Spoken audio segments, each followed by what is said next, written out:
Very warm welcome to Study I Q my dear friends. मैं हूं Prashant Mawani. I hope you all are in good. आज 28 अगस्त 2020 है, दिन है फ्राइडे।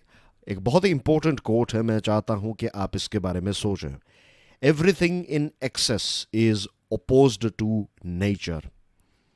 कोई भी चीज़ हद से ज़्यादा अगर वो हम करते हैं हमारे जीवन में तो वो एक प्रकार का जहर बन जाता है। दूध जो है वो एक बहुत ही अच्छा डाइट है, इसको एक होलसम डाइट भी कहते हैं। राइट न्यूट्रिशंस और विटामिन्स और ये सारी चीज़ें आपको मिलती हैं। लेकिन आप सोचें कि अगर आप पूरा दिन दूध पीते रहे तो क्या होगा। तो बहुत सारी ऐसी चीज़ें हैं, और यहाँ पर सिर्फ खाने पीने की चीज़ों की बात नहीं है। बहुत ज़्यादा सोचना जो है किसी चीज़ के बारे में वो भी बुरा हो जाता है। राइट, बहुत चिंता करना या फिर बहुत नेगेटिव सोचना, बहुत पॉजिटिव सोचना भी। तो मुझे यहाँ पर हिपोक्रेट्स का ये जो कोट है उसके साथ साथ ये भी याद आता है कि जो गौतम बुद्ध, भगवान बुद्ध ने जो हमें बताया है कि सारी चीज़ें जो हैं वो मॉडरेटली कीजिए, ना बहुत ज़्यादा ना बहुत कम।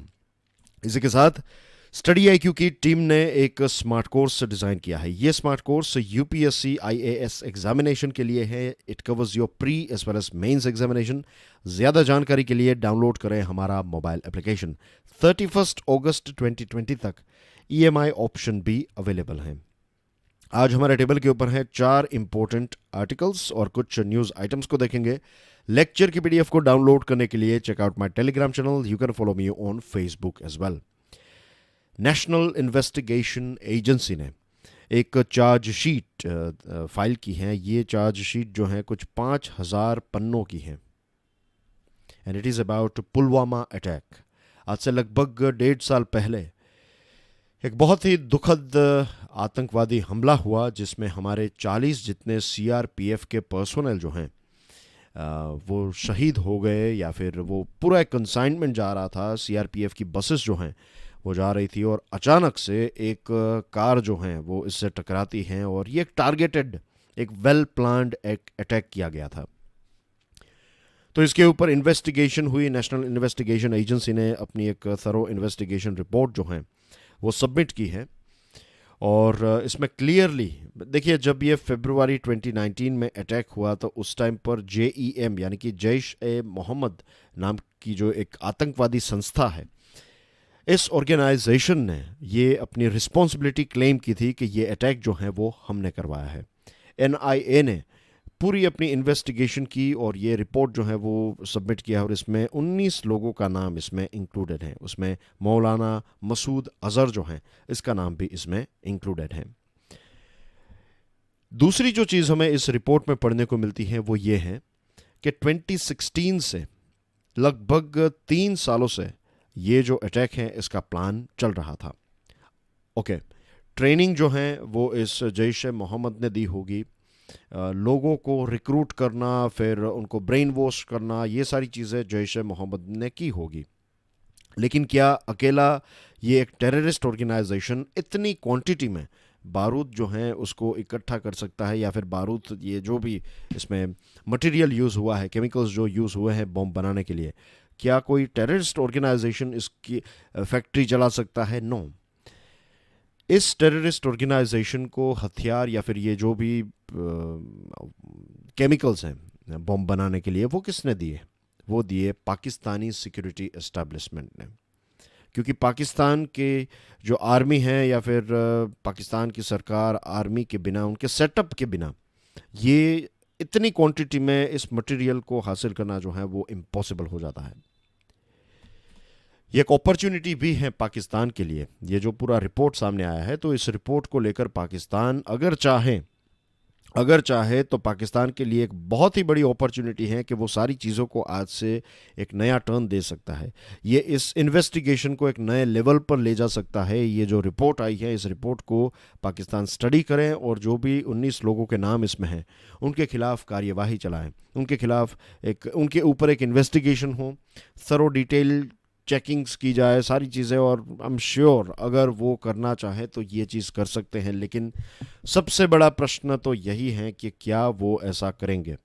इससे पहले भी ऐसे बहुत सारे टेरर अटैक हमारे देश के ऊपर हो चुके हैं, ऐसे टेरर अटैक होते रहते हैं। लेकिन पाकिस्तान से इतना एक्सपेक्ट करना जो है मेरा मानना है थोड़ा ज़्यादा हो जाएगा।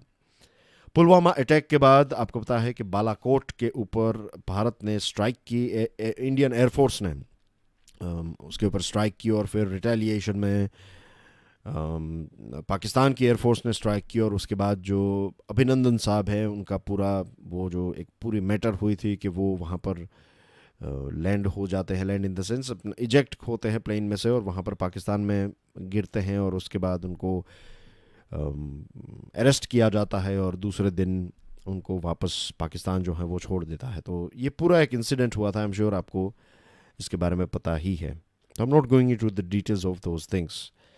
भारत और पाकिस्तान के बीच में जो रिलेशनशिप हैं इस एयर स्ट्राइक की वजह से और रिटेलिएशन की वजह से पूरे बिगड़ गए। इसको रिपेयर करने की रिस्पॉन्सिबिलिटी जो है वो पाकिस्तान की है। जैसे मैंने आपको बताया कि ये जो इन्वेस्टिगेशन का रिपोर्ट आया है, इस रिपोर्ट के ऊपर अगर पाकिस्तान पॉजिटिवली जेन्यूनली काम करे तो डेफिनेटली भारत जो है वो दोस्ती का हाथ आगे बढ़ाएगा और हम इसमें आगे बढ़ सकते हैं, लेकिन आई डोंट थिंक सो ऐसा करेगा पाकिस्तान। दूसरी जो एक चीज़ है वो ये है कि जो फाइनल सुसाइड बॉम्बर था वो कहाँ का था, वो था हमारे देश का, राइट। एक लोकल कश्मीरी यंगस्टर ने इस सुसाइड अटैक या फिर इस टेररिस्ट अटैक को अंजाम दिया था। तो प्रश्न ये भी उठता है कि इस प्रकार की ब्रेन वॉशिंग जो है वो क्यों हो रही है। As a society, as a समाज हमें क्या क्या चीज़ें करनी चाहिए, क्यों हमारे यंगस्टर्स जो हैं वो ऐसी बातों में आ जाते हैं, उनका ब्रेन वॉश इतना इजीली क्यों हो जाता है, राइट। कौन से ऐसे लोग हैं जो ऐसी चीज़ करते हैं, क्या एनवायरनमेंट है जिस एनवायरनमेंट में एक व्यक्ति को इतना बड़ा डिसीजन लेना कि भाई सुसाइड वेस्ट पहन के या फिर इतना हाई क्वांटिटी में बॉम्ब लेकर किसी की भी हत्या करना, जवानों की ही बात नहीं है लेकिन किसी भी हत्या करना जो है वो अपने आप में एक that's a very cruel as well as very bad thing. और रिलीजियस किताबों में भी अगर हम देखें तो रिलीजियस किताबों में भी ये बात हमें पढ़ने को मिलती है, service to man is service to God. ये कोई एक पर्टिकुलर रिलीजन में नहीं, आपको सभी रिलीजन में यही चीज़ देखने को मिलेगी कि जब हम लोगों की मदद करते हैं, जब सोसाइटी में रहकर अगर हम कुछ कंट्रीब्यूट करते हैं तो सोसाइटी भी आगे बढ़ती है, हमें भी गुड फीलिंग आती है। तो ये सारी चीज़ें हम जानते हैं, ये सारी चीज़ें हज़ारों सालों से लिखी गई हैं और प्रैक्टिस भी की गई है। आई am not being fictional here, मैं यहाँ पर आपको कोई रिलीजियस ज्ञान नहीं बांट रहा हूँ, ये एक ऑब्जर्वेशन है। और आप देखिएगा, आप देखेंगे कि जिन सोसाइटीज़ में लोग कंट्रीब्यूट करते हैं कुछ भी, राइट, चाहे आप कुछ कंट्रीब्यूट ना कर पाएँ, फिज़िकली कंट्रीब्यूट ना कर पाएँ, लेकिन एक ऐसी सोसाइटी जिसमें लोग एक दूसरे को मिलते हैं तब हाय हेलो स्माइल देते हैं, ये भी एक प्रकार का सोसाइटी का कंट्रीब्यूशन है। ये सटल चीज़ें हैं।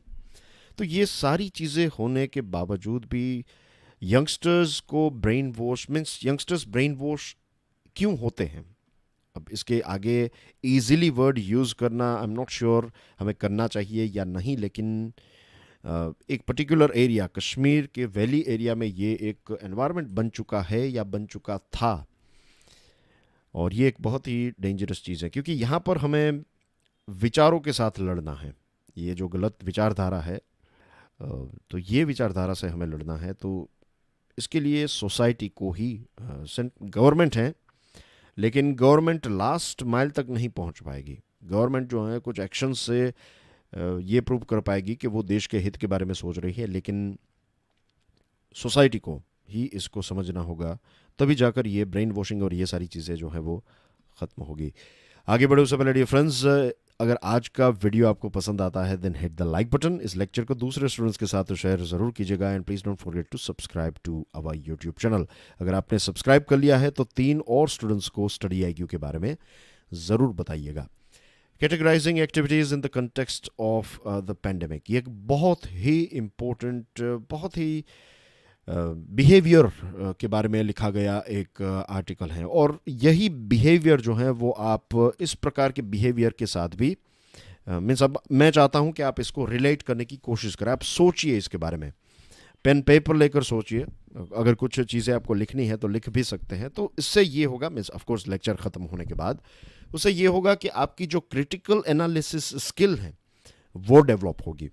बहुत सारे स्टूडेंट्स कहते हैं कि हिंदू न्यूज़पेपर या फिर इंडियन एक्सप्रेस या फिर इन जनरल कोई भी न्यूज़पेपर, चाहे वो हिंदी लैंग्वेज में हो या फिर किसी भी लैंग्वेज में हो, हमें समझ में नहीं आता, हम उसको समझ नहीं पाते। उसके पीछे ऐसा नहीं है कि आपके अंदर कोई सिस्टमेटिक फॉल्ट है।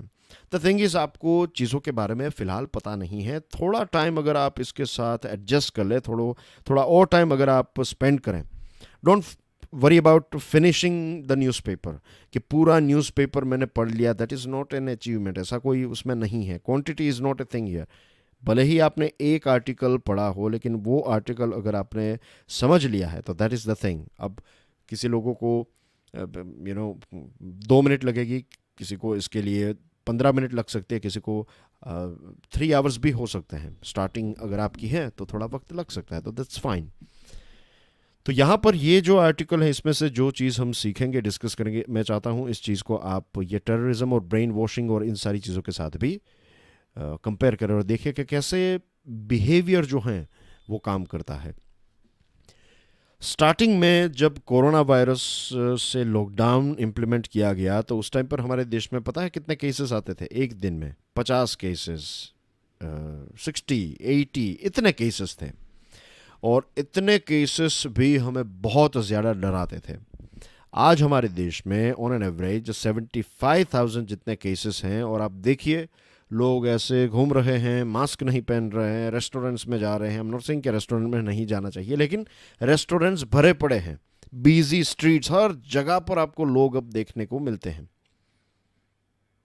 और प्रॉब्लम यह है कि मास्क अब पहनना नहीं पहनना, कुछ जगहों पर लोग ये भी आर्ग्यूमेंट कर रहे हैं कि मास्क नहीं पहने, बट आई वुड से कि अगर मास्क काम कर रहा है नहीं कर रहा है, आई एम नॉट श्योर, लेकिन एक मास्क पहनने से कुछ गलत नहीं होगा। इनफैक्ट पॉजिटिव अगर हम देखें तो जो पोल्यूशन और ये सारी चीज़ें हैं, तो उसका भी थोड़ा बहुत, मीन्स पोल्यूशन का भी थोड़ा फिल्टर हो जाएगा अगर हम सिटी एरिया में रहते हैं, तो इसमें कोई गलत बात नहीं है। और सोशल डिस्टेंसिंग अब काम कर रहा है नहीं कर रहा है, that's a different thing, right. कई लोग नहीं मान रहे हैं कि सोशल डिस्टेंसिंग से कुछ नहीं होगा, लेकिन यहाँ पर चिंता नहीं, हम कंसर्न्ड हैं, राइट। अगर हम कुछ स्टेप्स उठाते हैं जिससे हमारे जीवन में ऐसा कोई ख़ास बड़ा फ़र्क नहीं पड़ता, आपकी किडनीज फेल नहीं हो जाएगी अगर आप सोशल डिस्टेंसिंग करेंगे, अगर आपका बिजनेस चौपट नहीं हो जाएगा अगर आप सोशल डिस्टेंसिंग करेंगे या फिर इसका पालन करेंगे, तो अगर कुछ ऐसे स्टेप्स हम उठा सकते हैं और उससे अगर सोसाइटी में, देश में फ़र्क पड़ सकता है, तो डेफिनेटली हमें ये चीज़ करनी चाहिए। तो प्रश्न ये है कि पहले 50, 60, 80 केसेस दिन में देखने को मिलते थे और लोग इतने ज़्यादा डर गए थे, और आज 75,000 जितने केसेस हो गए हैं, तो भी लोग इससे डर क्यों नहीं रहे हैं, राइट। ऐसा क्यों हो रहा है, ये एक बहुत बड़ा प्रश्न है, क्योंकि उस टाइम पर कोरोना वायरस जो है वो नया था। That's why we used to call it novel corona virus, right. ये SARS-CoV-2 जो है, ये बहुत ही नया था। अब लगभग 5-6 महीने हो चुके हैं, लोग इससे यूज टू हो गए हैं। हमारे देश में 3 मिलियन जितने केसेस जो हैं, वो 3 मिलियन यानी कि 30 लाख जितने केसेस जो हैं वो हो चुके हैं, और आज लोग इससे डरते नहीं। इनफैक्ट लोग कहते हैं कि ये तो एक बहुत बड़ा कौभांड है, ये एक बहुत बड़ा स्कैम है, बहुत सारी बातें जो हैं वो सुनने को मिलती हैं। उसके पीछे रीज़न ये है कि जब किसी और को कोरोना वायरस होता है, राइट, तब हमें डर नहीं लगता। मुझे वो एक बहुत सालों पहले मैंने एक कहावत पढ़ी थी कहीं पर, मुझे वर्ड्स तो याद नहीं हैं, अंग्रेज़ी में वो कहावत मैंने पढ़ी थी, लेकिन मैं आपको एग्जाम्पल के माध्यम से समझाने की कोशिश करता हूँ कि अगर भय जो है, भय यानी कि फियर, अगर फियर दूर है किसी चीज़, अगर लेट्स से मौत, राइट, डेथ, हम सब एक दिन तो मरने ही वाले हैं। लेकिन आज मैं अगर जब आपसे ये बात कर रहा हूँ, तो ये बहुत ही ईजीली आप सुन रहे हैं इस बात को कि भाई हम सब मरने वाले हैं, yes, it's a logical thing. लेकिन अगर यही चीज़ आपको डॉक्टर कहे कि आपके पास 2 दिन है, तो क्या आप ऐसे ही ईजिली इसको सुनेंगे? Of course not. क्योंकि आज जब मैं आपसे बात कर रहा हूँ, तो ये जो फियर है, मौत का डर जो है या फिर मौत जो है, वो डिस्टेंस में है। इसके बारे में आप इतना कोई सीरियसली नहीं लेते, क्योंकि वो बहुत दूर है। जनरली हमारे दिमाग में तो यही है कि बहुत दूर है, मैं तो बूढ़ा होकर ही मरूंगा, राइट, हम सब यही सोचते हैं। लेकिन we never know, anyway, God bless us all, हमारी एक लंबी और अच्छी ज़िंदगी रहे, यही हम प्रार्थना कर सकते हैं। लेकिन अगर डॉक्टर यही चीज़ आपको कहे कि यू हैव ओनली 2 मंथ्स, आपके पास 1 साल है या फिर 1.5 साल है, 2 साल है, तो ऑल ऑफ द सडन आपको लगेगा कि पूरी दुनिया का ग्रेविटेशनल फोर्स जो है वो सिर्फ आपके ऊपर है।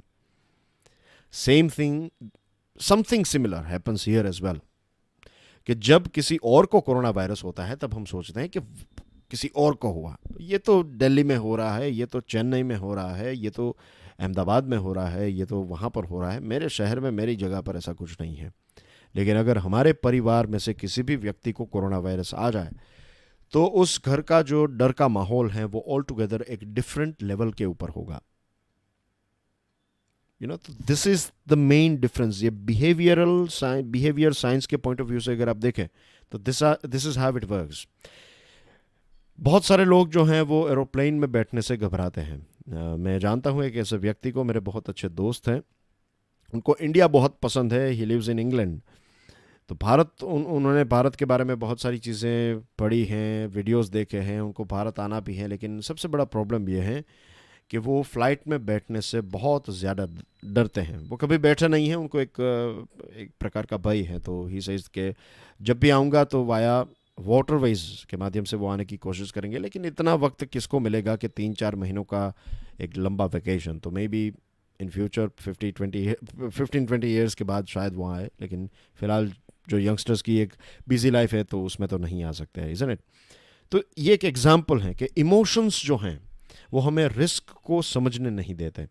कई बार हमारे गलत इमोशंस हमें जो बड़ा रिस्क है उसको हम अच्छी तरीके से समझ नहीं पाते। यहाँ पर एक एग्जाम्पल है कि अगर हम फ्लाइट्स की बात करें तो सेफेस्ट अगर कोई मोड ऑफ ट्रांसपोर्टेशन है इस दुनिया में तो दैट इज़ फ्लाइट्स। रोड्स जो हैं, 1,50,000 जितने लोग जो हैं हमारे देश में मरते हैं एवरी ईयर, 1,50,000 लोग। लेकिन 2019 में अगर आप देखें तो एक भी व्यक्ति की मृत्यु जो है वो हमारे देश में एयरक्राफ्ट की वजह से नहीं हुई है। लेकिन फिर भी हमारे देश में ही बहुत सारे ऐसे लोग होंगे जो एरोप्लेन में बैठने से डरते हैं, लेकिन वो इजीली कार में ट्रैवल करते हैं। अब फियर जो है उसने उस रिस्क को मिसअंडरस्टैंड मीन्स समझने से मिसअंडरस्टैंडिंग एक पैदा हुई कि कार में मैं बैठ सकता हूँ लेकिन एरोप्लेन में नहीं। एरोप्लेन सेफ है लेकिन फिर भी वो नहीं करते। आई होप ये थोड़ा ज़्यादा नहीं हो रहा है, right? I hope you are with me, क्योंकि यहाँ पर कुछ एग्जांपल्स मैं जो आपको दे रहा हूँ ये समझना इसलिए इंपॉर्टेंट है क्योंकि जब तक हम ये नहीं समझेंगे, जब तक लोग, आप जस्ट इमेजिन कीजिए पूरा देश अगर ये समझ जाए तो फिर कोविड-19 की ये जो चेन है शायद हम ब्रेक कर पाएँ। कुछ ऐसी चीज़ें हैं जो हाई रिस्क कैटेगरी में हैं, कुछ ऐसी हैं जो वेरी लो रिस्क कैटेगरी में है। जैसे कि जिम जाना, ये एक बहुत ही हाई रिस्क कैटेगरी है, लेकिन एक ओपन एरिया में अगर आप क्रिकेट खेल रहे हैं या फिर टेनिस खेल रहे हैं तो that is a low risk category. तो सिंपल बिहेवियरल डिज़ाइन भारत सरकार कर सकती है, जैसे कि रेड, एम्बर या फिर ऑरेंज एंड ग्रीन। तो कुछ ऐसी चीज़ें जैसे कि अगर बाहर से कोई आपके घर में विजिट करता है तो that's a red thing, right? उसको एक रेड एक्टिविटी माना जा सकता है। लेकिन आप एक नज़दीक के रिटेल स्टोर में चीज़ों को खरीदने के लिए जा रहे हैं तो that is medium risk category. और अगर आप आपके दोस्त को मिल रहे हैं, सेफ डिस्टेंस मेंटेन करके आप उनको मिल रहे हैं, दोनों ने मास्क पहने हैं और ये सारी चीज़ें, सैनिटाइजर्स का इस्तेमाल कर रहे हैं, तो that is a green zone thing. तो ये चीज़ें जो हैं वो लोगों को हमें समझानी पड़ेगी कि बिहेवियर साइंस जो है वो किस प्रकार से काम करता है, और हमारी जो एक मिसअंडरस्टैंडिंग है कि हमें कुछ नहीं होगा, ये तो दूसरे लोगों को ही हो रहा है, तो that is bad thing. Moving on to next item, this one is about phase 3 trial. आपको आप सबको पता ही होगा, ज़्यादातर स्टूडेंट्स रेगुलर स्टूडेंट्स हैं, लेकिन फिर भी अगर आपने अभी अभी तैयारी की शुरुआत की है तो let me tell you, phase 1, 2 और 3 ये 3 ऐसे स्टेजेस होते हैं वैक्सीनेशन के। तो फेज़ 1 में अगर पास हो गई कोई दवाई तो उसको स्टेज 2 में और फाइनली स्टेज 3 में, और स्टेज 3 में अगर ग्रीन सिग्नल मिल गया तो फिर उसको मार्केट में लॉन्च किया जा सकता है, right? This is how it works. तो ये जो आर्टिकल है इसमें ये बताया है कि जो वल्नरेबल ग्रुप हैं, सबसे ज़्यादा कौन वल्नरेबल हैं? जिनको डिजीजेस है, जैसे कि कुछ एल्डरली लोग हैं जिनको blood pressure, diabetes, heart problem, kidney problem, ऐसे कुछ कोमॉर्बिडिटीज़ वाले जो लोग हैं तो वो वल्नरेबल हैं। उन्हीं के साथ साथ हेल्थ केयर वर्कर्स, क्योंकि वो बहुत ही हाई रिस्क में रहते हैं इन्फेक्शियस लोगों के साथ उनकी एक डिस्टेंस में, लेकिन उनके बहुत ही नज़दीक रहते हैं, वो पीपीई किट्स और ये सारी चीज़ें आपने पहनी है, लेकिन फिर भी बहुत सारे ऐसे डॉक्टर्स हैं, नर्सेस हैं, जिनको मेडिकल स्टाफ है, जिनको कोरोना वायरस हो गया है। तो 2 कोविड-19 की वैक्सीन्स हैं, दोनों के नाम बताइए कमेंट सेक्शन में। ये आज के लिए आपका पहला प्रश्न है। तो 2 ऐसी वैक्सीन्स हैं जो फेज़ 3 ट्रायल में पहुंच गई। मैं चाइनीज़ वैक्सीन की बात नहीं कर रहा हूँ, I am talking about European या फिर स्पेसिफिकली यूके, और एक है अमेरिका की वैक्सीन जो फेज़ 3 ट्रायल तक पहुंच गई है।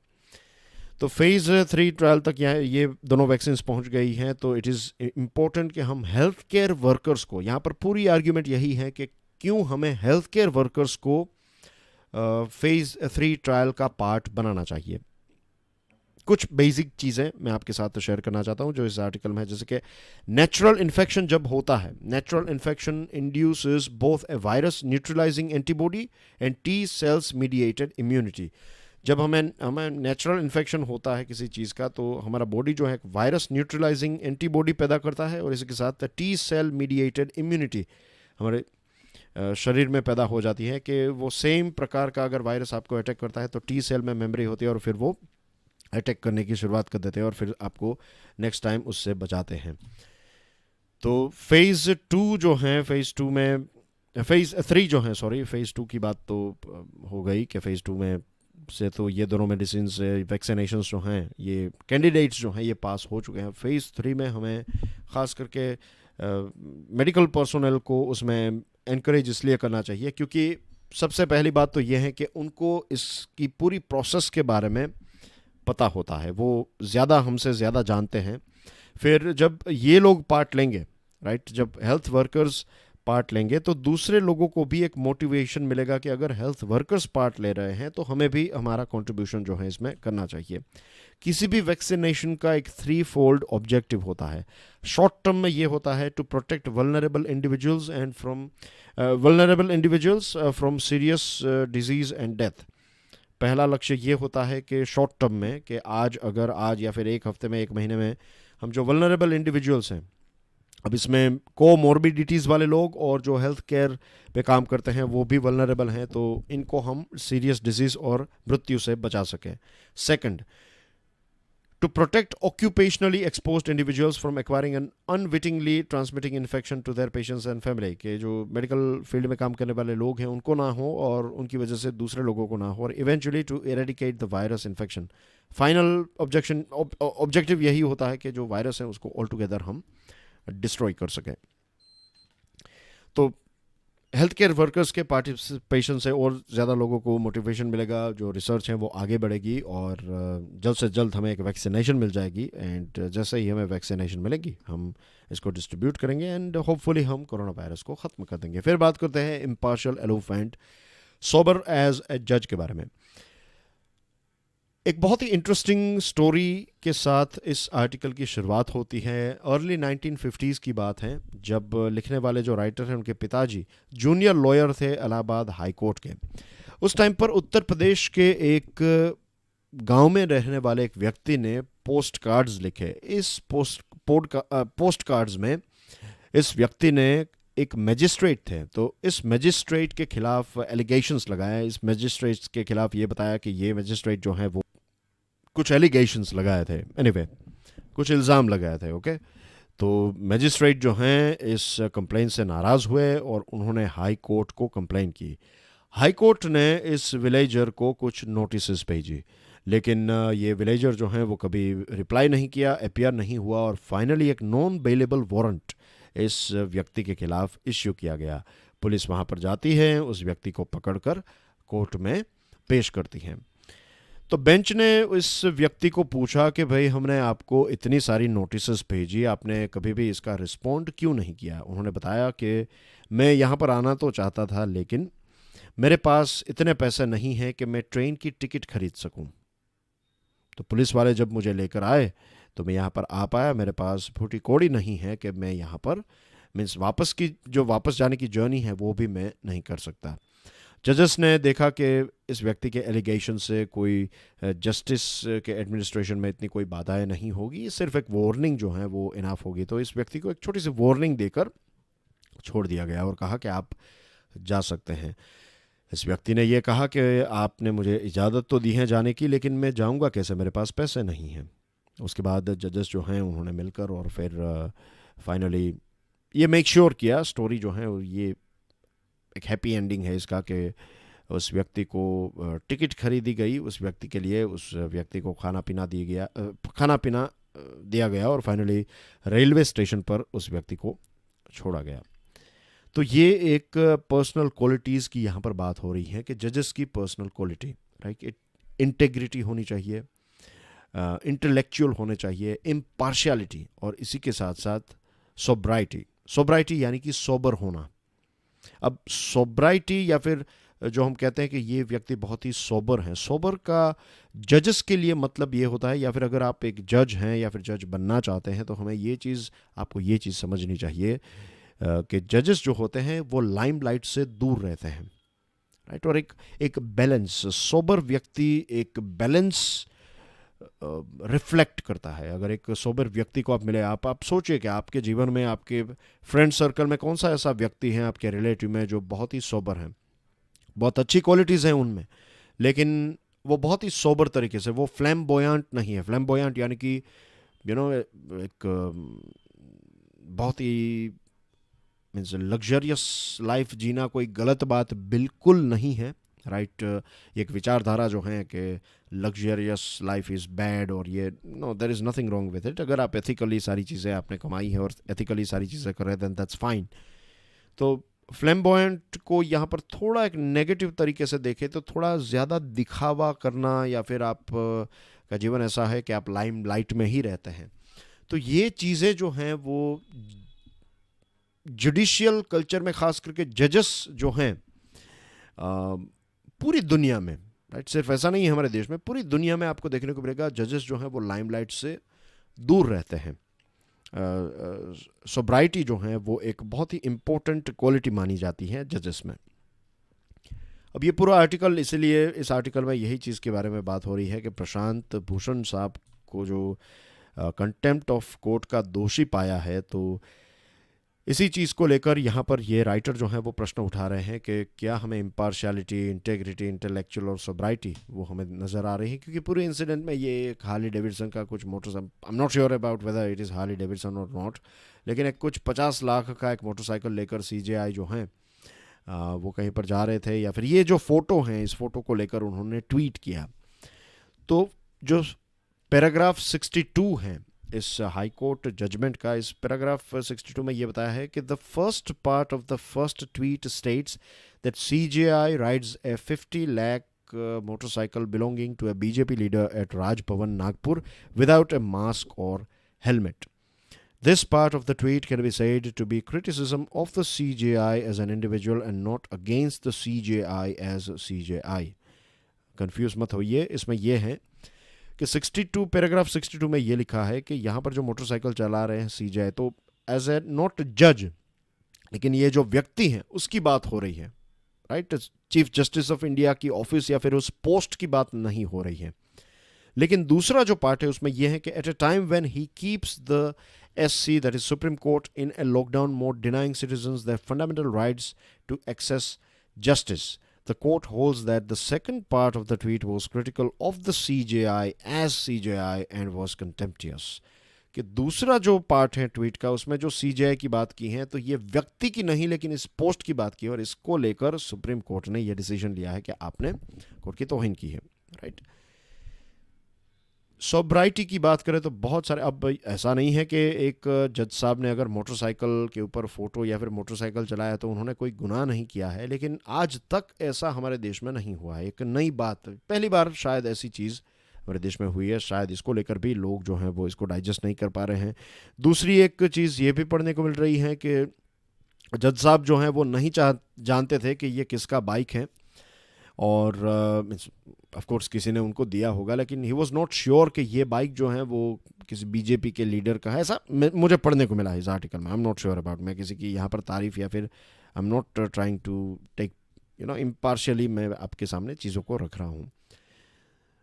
तो जज को नहीं पता था इस चीज़ के बारे में, ये बताया जा रहा है कि वो रिटायर होने के बाद ऐसी कोई मोटरसाइकिल ख़रीदना चाहते हैं, तो इसीलिए उन्होंने ये motorcycle, what ever it is, right, एक चीज़ है कि बहुत सारे लॉयर्स, अब आपको पता है कि जज की जो सैलरी है वो फिक्स होती है, लेकिन लॉयर्स जो हैं उनकी इनकम, और ख़ास करके फेमस लॉयर्स जो हैं उनके इनकम को आप जानते ही हैं कि लाखों करोड़ों में होती हैं। तो बहुत सारे ऐसे लॉयर्स हैं, जब वो सुप्रीम कोर्ट या फिर हाई कोर्ट के जज के लिए जब सिलेक्ट किए जाते हैं, तब उनको अपनी जो फ्लैम्बोयंट लाइफ है, उनको जो एक उनका जो एक लग्जरियस लाइफ थी, वो सारी चीज़ों को उनको थोड़ा चेंज करना पड़ता है।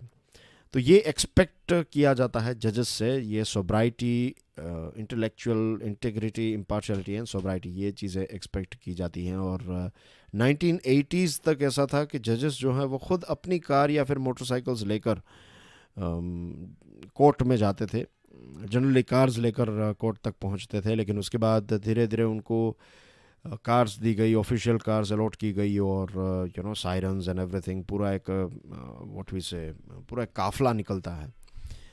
तो अब ये लाइमलाइट जो है वो धीरे धीरे जजेस के ऊपर आने लगा है, या फिर 80s के बाद हमें देखने को मिलता है official cars with siren and red light and things like that. And that's basically everything. News items को देखें तो self reliance in defence aims to build a capable India to make global economy more resilient, ये बताया prime minister साहब ने। GST compensation gap of over 2 lakh crore can be met by states in consultation with RBI, बताया है finance minister ने। आज के daily financial news analysis में डेफिनेटली इस न्यूज़ आइटम को ज़्यादा एक्सप्लोर करेंगे, आई एम श्योर इसके ऊपर बहुत सारी चीज़ें लिखी गई होगी। पीयूष गोयल साहब ने यह बताया कि भारत और आसियान के बीच में कोऑपरेशन, कोलैबोरेशन और कमिटमेंट जो हैं, ये पार्टनरशिप को गाइड करेगा। Government approves 78 new routes under regional connectivity scheme, that is Udan. कोविड-19 रिकवरी रेट 76.24% हो गया है। Government advisers states, union territories to proactively take steps towards reducing case fatality to less than 1%। Supreme Court refuses to entertain plea for permission to carry out Muharram procession. All guidelines pertaining to social distancing will be adhered during parliament's monsoon session, Lok Sabha के speaker ने यह बताया है। Pakistan continues to evade responsibility of Pulwama, Pakistan जो है वो इसकी कभी भी रिस्पॉन्सिबिलिटी मानने के लिए तैयार नहीं होगा। यूएसए में 6 killed as hurricane Laura strikes Louisiana during bulk of damage reported. और प्रधानमंत्री जन धन योजना के 6 साल खत्म हुए हैं। 40.35 करोड़ बेनिफिशरीज को इसके तहत अकाउंट खोलने का मौका मिला है। That's everything from my side. I will see you with English version और उसके बाद daily financial news analysis. Enjoy your studies. God bless you all. जय हिंद।